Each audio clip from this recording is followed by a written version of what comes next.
Let me guess. You work hard, you deliver incredible results. But when it's time for recognition, when it's time for that promotion or that praise, someone else gets the credit, and you just stand there. You don't say anything because you don't want to look arrogant. You don't want to seem like you're bragging. If that sounds even remotely familiar, then this video is for you. Because I'm going to tell you something that might be a little uncomfortable, but is absolutely essential. Getting credit for your work is not bragging. It's a career skill. And if you don't master it, you're leaving your success up to chance. So, why isn't hard work enough on its own? There's this pervasive belief, almost a fairy tale, that if I just put my head down and do good work, people will notice. And sure, sometimes they do. But most of the time, they don't. And it's not because your work isn't good.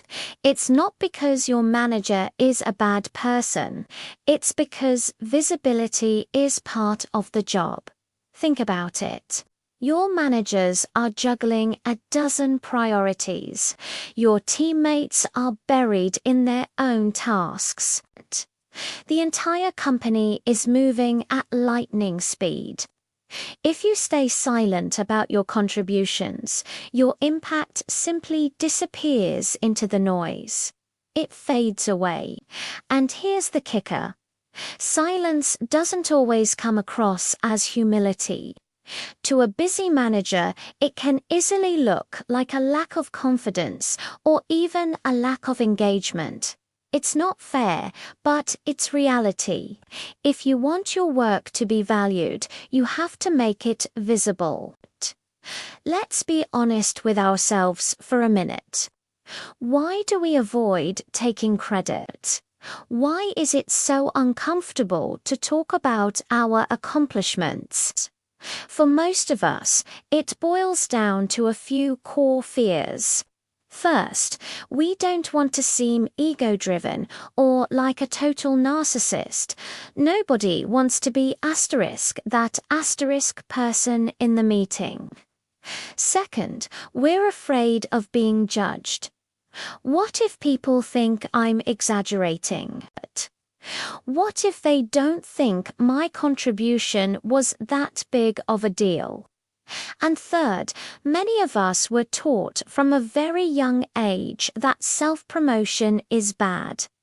We were told to be humble, to let our work speak for itself. But here's the hard truth. If you don't own your contribution, if you don't craft the narrative around your impact, others will rewrite the story for you. And in their version of the story, you might just be a footnote, or worse, not mentioned at all. Taking credit isn't about being selfish. It's about ensuring the story is accurate. So how do we do this without tipping over into arrogance? It's all about understanding a crucial difference. Let me paint you a picture. Arrogance sounds like this. I did everything. This project would have completely failed without me. The team was lost until I stepped in. It's all about I, me, my. It dismisses everyone else's effort. Now, confidence sounds completely different. It sounds like this.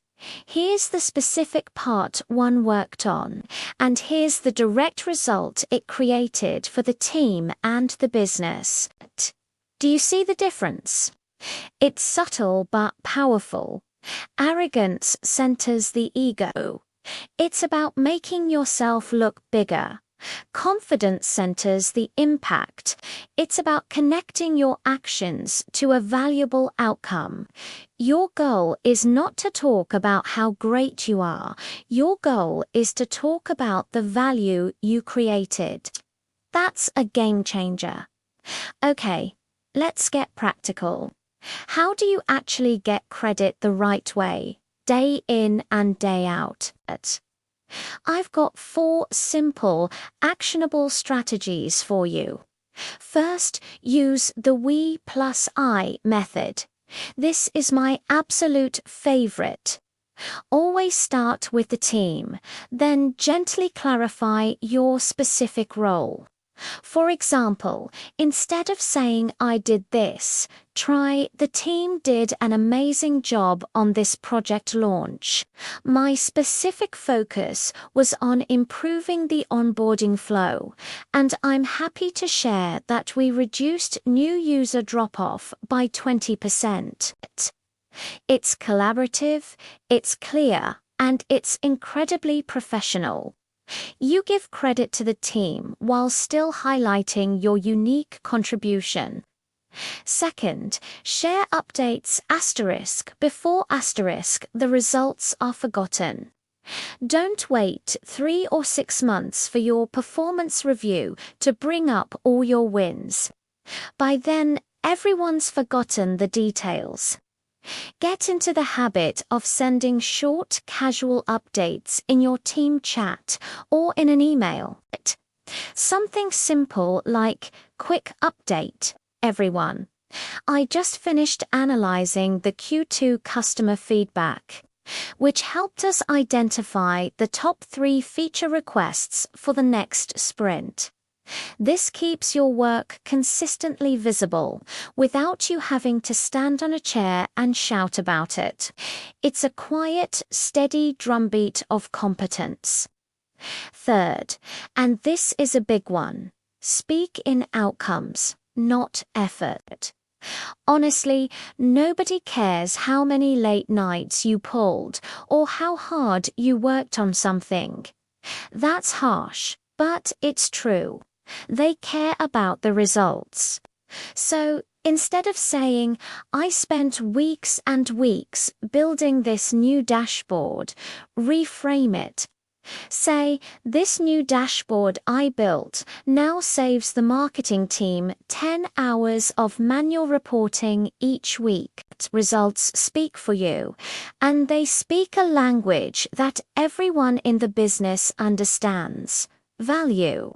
Always connect your effort to a measurable, positive outcome.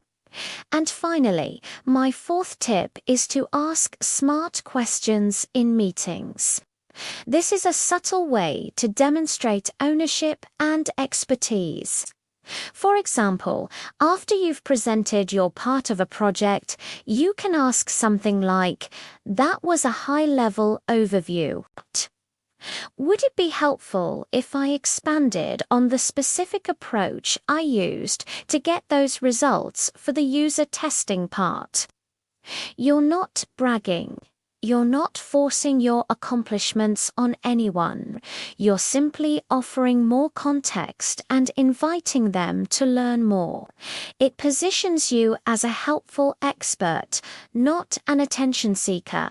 So let's wrap this up with the most important mindset shift that will change everything for you. Getting credit for your work is not about ego. It is about clarity. That's it. It's about making sure the people who make decisions about your career, your manager, your senior leaders, have a clear and accurate understanding of the value you bring. If they don't understand your value, they can't reward it. They can't promote it. They can't invest in it. You're not just asking for attention. You're showing the alignment between your effort and your impact. And that is the very definition of professionalism. Thanks so much for watching. If this helped you, give this video a like and subscribe for more tips on how to build a career you love. See you in the next one.